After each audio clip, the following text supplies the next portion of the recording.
કેમ છો મિત્ર? હું ધર્મેન્દ્ર સંઘવી ફન કે સાથ પઢાઈમાં મારી યુટ્યુબ ચેનલમાં તમારી હાર્દિક સ્વાગત કરું છું. જો લાસ્ટ સેશન આપણે 2-3 વિડીયો બનાવી દીધા આ ટોપિક ઉપર, પ્રકરણ નંબર 5 ધોરણ નંબર 9. તો આજે એક નવો ટોપિક ભાગ 4. બરાબર, બહુ મજા ટોપિક છે. આપણે એવું જોયું કે આપણા કેમ શરીરના અંગો હોય છે, બરાબર, પણ લેક્ચર ચાલુ કરતા પહેલા આપણે આપણા ઈષ્ટદેવને યાદ કરી લઈએ. બોલો કષ્ટભંજન મહારાજની જય. આપણે કેમ જોયું હતું કે આપણા અંગો હોય છે, જેમ કે હાથ, પગ, એવી રીતે કોષમાં પણ અંગો છે. માનો કે કોષ છે, તો એ કોષ કઈ કઈ વસ્તુનો બનેલો છે. હવે અસલી ખેલાડીઓ તો હજી સુધી આપણે ભણ્યા જ નહોતા. હવે અસલી ખેલાડીઓ ચાલુ થયા છે. આપણે એવું જોયું હતું, કોષ રસ પટલ જોયું હતું, જે બાઉન્ડ્રી હતી, જે અંદર આવવા જવાની પરમિશન આપે એ ટાઈપનું, બરાબર. પછી આશ્રુતિ, પ્રસરણ, બરાબર, એ બધા ટોપિક આપણે અભ્યાસ કરી ગયા. હવે જે મેઇન ટોપિક છે, જે બધા મેઇન ખેલાડીઓ છે, જે કોષીય અંગિકાઓ છે, બરાબર, જે આમ ખતરનાક રોલ ભજવે છે, એના ઉપર આપણે અભ્યાસ કરવાનો છે. આપણે આજે 3 એવા ખેલાડીઓ વિશે અભ્યાસ કરશું, બરાબર. તો ચલો જોઈએ. આપણે તમને જ્યાં જ્યાં જરૂર હશે ત્યાં ટ્રીક પણ આપી જઈશ. કોષીય અંગિકાઓ એટલે શું? જો કોષમાં પણ અંગો છે, એને કોષીય અંગિકાઓ કહેવાય. તો વ્યાખ્યા: શું કોષ કેન્દ્રીય કોષો વિવિધ જૈવ રાસાયણિક પ્રક્રિયાઓને અલગ રાખવા કોષ રસમાં પટલથી આવરિત નાની નાની રચનાઓ ધરાવે છે, જેને કોષીય અંગિકાઓ કહેવાય. જો શું કહે છે, વાંચો એટલે તમને ખબર પડે કે શું કોષ કેન્દ્રીય. શું કોષ કેન્દ્રીય એટલે જે એક કોષી હોય, જે જૂના હોય, જેનું ડેવલપ થયેલું નથી કોષ, એવા વિવિધ જૈવ રાસાયણિક પ્રક્રિયાઓને અલગ અલગ રાખવા કોષ રસમાં પટલથી આવરિત, એટલે કે કોષ રસની અંદર હોય. આપણે એવું ભણ્યા હતા કે આ માનો કે કોષ હોય તો આને કહેવાય કોષ કેન્દ્ર. આનો અભ્યાસ થઈ ગયો. અહીંયા જે રસ જેવું હોય દ્રવ્ય એને કહેવાય કોષ રસ. આ કોષ રસની અંદર બધાને પોતપોતાનું પાછું પટલ છે. માનો કે હું તમને અત્યારે એમ ભણાવીશ કે રિબોઝોમ, બરાબર, તો આ રિબોઝોમ ની પોતાની બાઉન્ડ્રી છે રક્ષણ માટે, બરાબર, અંદર પ્રવેશવા માટે, એના માટે. તો આ જે પટલવાળી આવરિત નાની રચનાઓ ધરાવે છે, જેને કોષીય અંગિકાઓ કહેવાય, બરાબર. હવે આપણે જોઈએ પટલમાં અંગિકાઓ શા માટે, શું કામ એમને પટલ છે. હમણાં આપણે કીધું બાઉન્ડ્રી શું કામ છે બધાને પોતાની. બહુકોષી સજીવો અને મોટા કોષોની રચના કાર્યો જટિલ હોય છે. આપણા બધામાં કેવું હોય, આપણા કાર્યો આપણા જટિલ છે કાર્યો, એટલે કે આપણે ઘણા બધું કામ કરવાનું હોય છે આપણા શરીરને. વિવિધ રાસાયણિક પ્રક્રિયાઓ એકબીજામાં ભળી ન જાય અને સરળતાથી થાય તે માટે પટલ આવશ્યક છે. એટલા માટે બધી પ્રક્રિયાઓ એકબીજા સાથે મિક્સ ન થઈ જાય. બધા પોતપોતાનું અંગો, બધા કોષીય અંગિકાઓ પોતપોતાનું કામ વ્યવસ્થિત રીતે કરી રાખે, એના માટે આ પટલની રચના હોય છે. ચલો, તો આઈ હોપ કે તમને ખબર પડી ગઈ કે શું કામ પટલ હોય છે અને કોષીય અંગિકાઓ એટલે શું. ચલો, કઈ કઈ કોષીય અંગિકાઓ ઉપર આપણે અભ્યાસ કરવાનો. તો એક છે આંતરકોષ રસજાળ, પછી ગોલ્ગી, લાઇસોસોમ્સ, કણાભસૂત્ર, બરાબર, કણાભસૂત્ર બે વાર લખાઈ ગયું છે, રંજક કણો અને રસધાનીઓ. આ 6 અંગિકાઓ ઉપર આપણે વધારે અભ્યાસ કરવાનો છે. ચલો, એને યાદ રાખવા માટે અંગોલા કરર, અંગોલા કરર, બરાબર. અંતકોષ રસજાળ, ગોલ્ગી, પ્રસાધન, લા લાઇસોસોમ, ક એટલે કણાભસૂત્ર, ર એટલે રંજક કણ અને ર એટલે રસધાની. તો આને યાદ રાખવા મુખ્ય 6 અંગિકાઓ. કદાચ કોક એક એક માર્કમાં પ્રશ્ન પૂછાય તો શું યાદ રાખજો, બરાબર, જોઈ લો, અંગોલા કરર. ચાલો આગળ વધીએ. અંતરકોષ રસજાળ શું છે? આંતરકોષ રસજાળ, જો તમે અહીંયા આકૃતિ જોતા હશો બધી, અંતરકોષ રસજાળ કેવી રીતે કામ કરે, શું હોય છે, બધું આપણે સમજીએ. ચાલો, શું કોષ કેન્દ્રીય કોષને સમગ્ર કોષ રસ વિસ્તારમાં પટલમય જાડી રૂપ રચના સ્વરૂપે પથરાયેલી હોય. આ હે ને કોષ રસમાં બધે પથરાયેલી હોય, જાડી જેવી રચના છે, બરાબર. લાંબી નલિકામય કે ગોળાકાર કોથળી જેવી પુટિકાઓની બનેલી અને જટિલ જાડી રૂપ રચના છે. જો ઈ નળિકા જેવી હોય એટલે નળિકા એટલે જો તમે જોતા હશો નલિકામય રચના છે એની, બરાબર. પછી ગોળાકાર અથવા તો કોથળી જેવી પુટિકાઓ હોય, એટલે પુટિકાઓ એટલે થપ્પીઓ. જો આમ જો આવી રચના છે અંતરકોષ રસજાળની, બરાબર. તેની રચના કોષ રસ પટલને મળતી આવે છે. આની રચના કોના જેવી છે? કોષ રસ પટલ જેવી છે થોડી થોડી. ચલો, તો તમને એનું સ્થાન અને ખબર પડી ગઈ. હવે એ કેટલા પ્રકારની આવે? 2 પ્રકારની આવે, આરઈઆર અને એસીઆર. આરઈઆર એટલે ખળબચડી કણિકામય અને એસીઆર એટલે લીસી કણિકા, લીસી, બરાબર. ફરીથી 2 પ્રકાર છે, ખરબચડી અથવા તો કણિકામય કહી શકાય એને. ઈઆર, ઈઆર એટલે એને ઇંગ્લિશ નામ છે એન્ડોપ્લાઝમિક રેટિક્યુલમ. પણ એ તમને યાદ ના રહે તો કઈ વાંધો નહીં, એટલું યાદ રાખવાનું, અંતરકોષ રસ ઝાડ, ઝાડ એટલે ઝાડા જેવું હોય, બરાબર. એમાં 2 પ્રકાર, એસ એટલે સ્મૂથ, સ્મૂથ એટલે લીસી, આર એટલે રફ, રફ એટલે ખરબચડી, બરાબર, એને કણિકામય પણ કહેવાય છે. હવે બે કેવું હોય, શું કામ એવું નામ છે, આ કેમ ખરબચડી ને આ કેમ લીસી? તો આ ખરબચડી એટલા માટે, જો તમે અહીંયા જોઈ શકો છો આકૃતિમાં, જો આની ઉપર આમ ટપકા ટપકા ટપકા દેખાય છે, એટલે કે જો તમે માઇક્રોસ્કોપમાં જોશો ને તો આની ઉપર રિબોઝોમ્સ હશે. કોણ હશે? રિબોઝોમ્સ ચોટેલા હોય, એટલા માટે તમને આ માઇક્રોસ્કોપમાં ખરબચડા દેખાય, અને આની ઉપર રિબોઝોમ્સ નો અભાવ હશે, એટલે કે હોતા નથી. તો આનું કાર્ય શું છે? આ પ્રોટીન, મોટા ભાગે પ્રોટીન નિર્માણ કરશે. શું બનાવશે? પ્રોટીન બનાવશે. અને આ શું બનાવશે? લિપિડ એટલે કે ચરબી અને સ્ટેરોઇડ્સ નું સંશ્લેષણ કરશે, નિર્માણ કરશે. ચલો, તો ખપ્રો લીલી, આવું યાદ રાખજો, આની ટ્રીક છે. ખ એટલે ખરબચડી, પ્રો એટલે પ્રોટીન બનાવે, લી એટલે લીસી, લી એટલે લિપિડ બનાવે. ચલો, તો આને યાદ રાખવા માટેની ટ્રીક યાદ રહી ગઈ. ચલો, આપણે પહેલેથી જોઈએ એકવાર. અંતરકોષ રસ ઝાડ ક્યાં આવેલું છે, એની રચના કેવી છે, પછી કેટલા પ્રકાર છે, ઈ બે પ્રકારમાં શું ફરક છે. ચલો, હવે જો એનું કામ શું. ઈઆર ના મુખ્ય 4 કાર્યો છે. બહુ પૂછાયો, કાર્યો બધાને યાદ રાખવાના, બરાબર.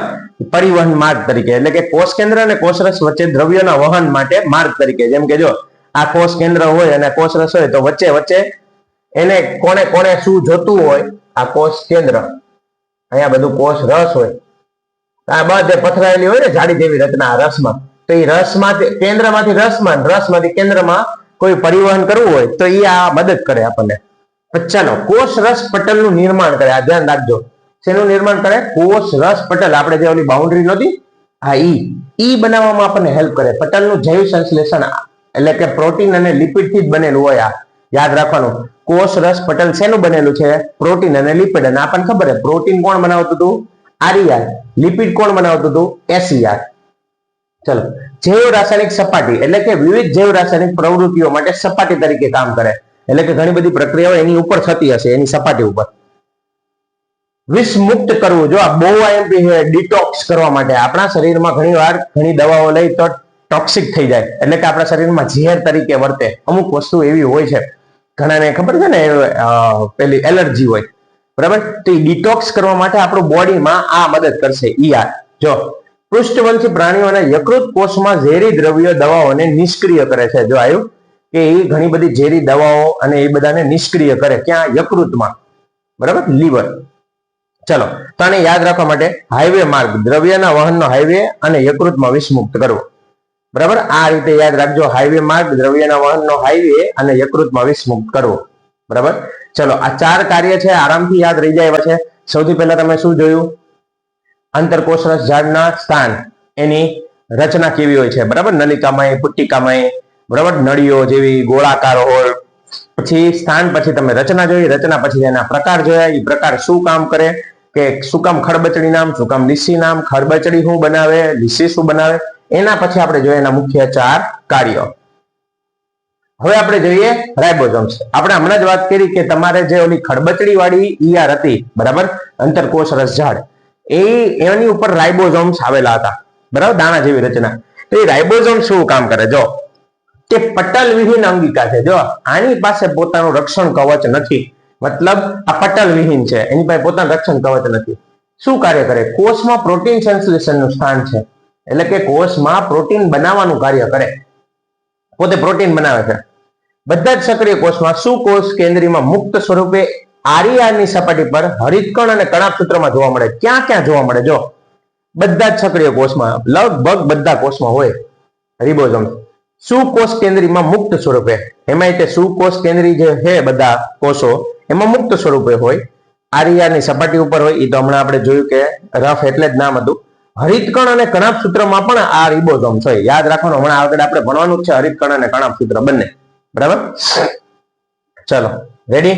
તો જો આ એનું ફેક્ટરી વિદ્યાઉટ પટલ, એટલે કે ફેક્ટરી, પ્રોટીન બનાવવાની ફેક્ટરી પ્લસ પટલ વિહીન અંગિકા. યાદ રાખજો એના લક્ષણ, કાર્ય અને સ્થાન, બરાબર. આપણે જેમ જેમ આ વિડીયો જોતા જઈએ વચ્ચે વચ્ચે પોઝ કરીને તમે આ કદાચ લખાણ તમને ઇમ્પોર્ટન્ટ લાગે તો લખતા જવાનું, જેથી કરીને તમને બધું યાદ રહે.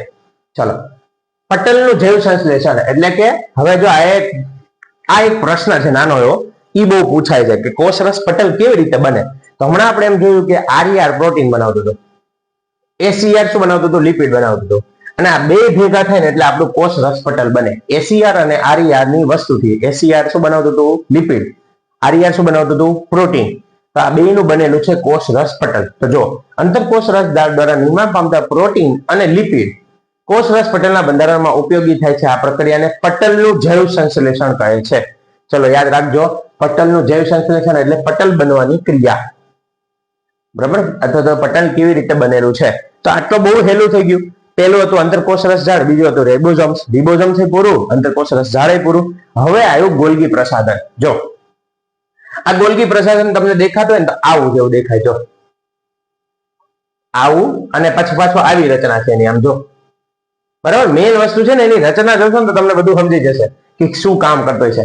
કેમિલો ગોલ્ગી નામના વૈજ્ઞાનિકે કરી હતી. સૌથી પહેલા શોધ આને કોણે કરી હતી? Camillo Golgi. એટલે જ એના નામ ઉપરથી આનું નામ રાખ્યું છે ગોલ્ગી પ્રસાધન. હવે રચના કેવી છે? એકબીજાને સમાંતર ગોઠવાયેલી ચપટી કોથળી જેવી રચના છે. ઓલાની કેવી હતી? નલિકામય, પુટ્ટિકામય. આની કેવી? કોથળી જેવી. અને આ જે કોથળી જેવી રચના છે એનું નામ રાખ્યું છે આ લોકોએ સિસ્ટર્ની. જો આવી રચના હોય. બરાબર? તે પટલમય પુટિકાઓની બનેલી રચના છે અને ઈઆર ના પટલ સાથે જોડાયેલી હોય. જો કોની યાર જોડાયેલી હોય? ઈઆર સાથે જોડાયેલી હોય. અને પટલમય પુટિકા, ઓલામય પુટિકાથી આ પુટિકા છે. પુટિકા એટલે એકની ઉપર બીજી, બીજીની ઉપર ત્રીજી, થપ્પી જેવી, કોથળી જેવી રચના. ઈ એકબીજા જોડાયેલી હોય. કોની કોની પુટિકા જોડાયેલી હોય? ગોલ્ગીની અને ઈઆરની. ચલો, સ્થાન અને ઉદ્ભવ. પ્રાણી કોષ અને વનસ્પતિ કોષ બંનેમાં આવેલી હોય, બંનેમાં જોવા મળ્યા. બરાબર? તેના ઉદ્ભવ લીસી અંતરકોષ રસ ઝાડમાંથી થાય. આ ક્યાંથી બને છે? બરાબર, ગોલ્ગી ક્યાંથી બને? જો યાદ રાખજો, એસીઆર. બરાબર, એસીઆર અંતરકોષ. તો આપણને એસીઆર માં બે વસ્તુ ખબર પડી. એસીઆર લિપિડ બનાવે છે અને એસીઆર આય બનાવે છે. ચલો રેડી, હવે આગળ વધારીએ. ગોલ્ગી પ્રસાધન નું કાર્ય. હવે પાછા એના કાર્ય. જો બધાના કાર્ય યાદ રાખવાના, કોણ શું કામ કરે એ બધું આવડવું જોઈએ આપણને. બરાબર? જો એનું મેઇન કામ છે પેકેજિંગ અને વહન. એટલે ટૂંકમાં કેવું છે? જો હું તમને સમજાવું. માનો કે આ કોષ છે, આ કોષ કેન્દ્ર કંઈક બનાવ્યું. માનો કોઈ બી કોઈ અંગિકાએ કઈ બનાવ્યું, તો ગોલ્ગી શું કરશે? માનો કે આને પ્રોટીન બનાવ્યું, એ ગોલ્ગી પોતાની પાસે રાખશે. પછી એને મસ્ત રીતે પેકેજિંગ કરીને મૂકી દેશે. પછી માનો કે હવે એમ કે કણાપ સુધક મને એ પ્રોટીન આપો, મારે જોઈ છે કામ માટે, તો આ પ્રોટીન આને પહોંચાડી દેશે. રેડી? તો ગોલ્ગીનું કામ શું? પેકેજ કરે અને વહન કરવાનું. એટલે કે પોતાની પાસે રાખી મૂકે, પછી એને મસ્ત રીતે પેકેજ કરે. કોઈક જગ્યાએ મોડિફાઈ કરવાનું હોય, સ્ટીકર બીકર મારવાનું, એવા જેવું ટૂંકમાં આપણે એક્ઝામ્પલ આપીએ છીએ. ત્યાંના ઓનલાઈન ડિલિવરી થતી હોય ને એ રીતે. તો જો ઈઆર માં બનેલા દ્રવ્યનું પેકેજિંગ રૂપાંતર કરી કોષની અંદર બહાર મુક્ત કરે છે. જો આ મોટા ભાગે ઈઆર ના બનેલા દ્રવ્યનું પેકેજિંગ કરે. કોનું? ઈઆર ના. પછી જો જટિલ શર્કરાનું નિર્માણ કરે. જો કઈ શર્કરા? સરળ શર્કરામાંથી જટિલ શર્કરા બનાવે. સરળ શર્કરા એટલે શું અને જટિલ શર્કરા એટલે શું?